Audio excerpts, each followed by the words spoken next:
Hello everyone, कैसे हैं आप सब। उम्मीद है आप सब बहुत अच्छे होंगे।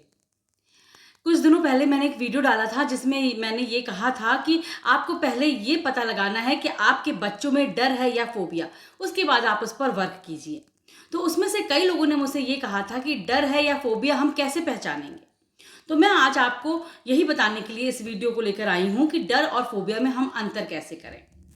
एक्चुअल में मैं आपको बहुत ही सिंपल शब्दों में बताऊंगी, कोई भारी भरकम शब्द नहीं लेकर आई हूँ मैं।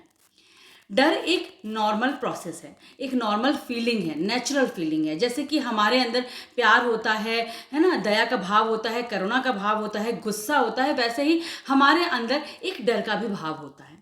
ठीक है। अब डर हमें कैसे लगता है? हमें वस्तु स्थिति के हिसाब से परिस्थितियां ऐसे बन जाती हैं जब हमारे अंदर से हमको डर लगने लग जाता है।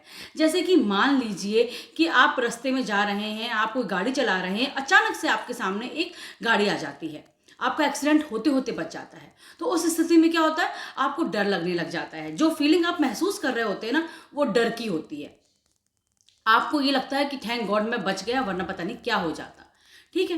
वो स्थिति चली गई, वो गाड़ी चली गई, आपका डर वहीं पर खत्म हो गया। लेकिन फोबिया में ऐसा नहीं होता है। फोबिया में आपको डर बैठ गया आपके दिलो दिमाग में कि अरे मेरा एक्सीडेंट हो जाता तो क्या हो जाता। तो अब ऐसे में आप क्या करेंगे, आपको हर एक गाड़ी से डर लगेगा। आपको लगेगा कि कहीं मैंने गाड़ी चलाई और कहीं मेरा एक्सीडेंट ना हो जाए। आपको लगेगा हर गाड़ी आपका एक्सीडेंट करने के लिए आ रही है। आप सड़क में चलना छोड़ देंगे, या फिर किसी प्रियजन के साथ आपके साथ ये घटना हो जाती है तो आप उसको कहेंगे कि आप तुम सड़क में जाओ ही मत, तुम गाड़ी ही मत चलाओ। तो ऐसा डर आपको बैठ जाएगा, आपको गाड़ियों के हॉर्न से डर बैठ जाएगा, आपको सड़क में चलने से डर बैठ जाएगा। तो ये जो डर की एक्सेस हो जाता है, डर का अत्यधिक हो जाना हो जाता है, वो फोबिया कहलाता है। एक और एग्जांपल देती हूँ कि आप रात में एक सुनसान सड़क में जा रहे हैं, अचानक से कोई जानवर आपकी गाड़ी के सामने आ जाता है। तो आपको अचानक से जो फीलिंग होगी वो क्या होगी, वो फीलिंग होगी डर की, है ना। तो अब आप उससे बचने के लिए कई प्रयास करेंगे। जब वो जानवर चला जाएगा तो आपका डर भी चला जाएगा। हो सकता है अनकॉन्शियस माइंड में वो डर हो, जब इस बात का जिक्र हो तब आप अपने डर को वापस से जिए कि अरे हाँ मेरी तो बहुत हालत खराब हो गई थी।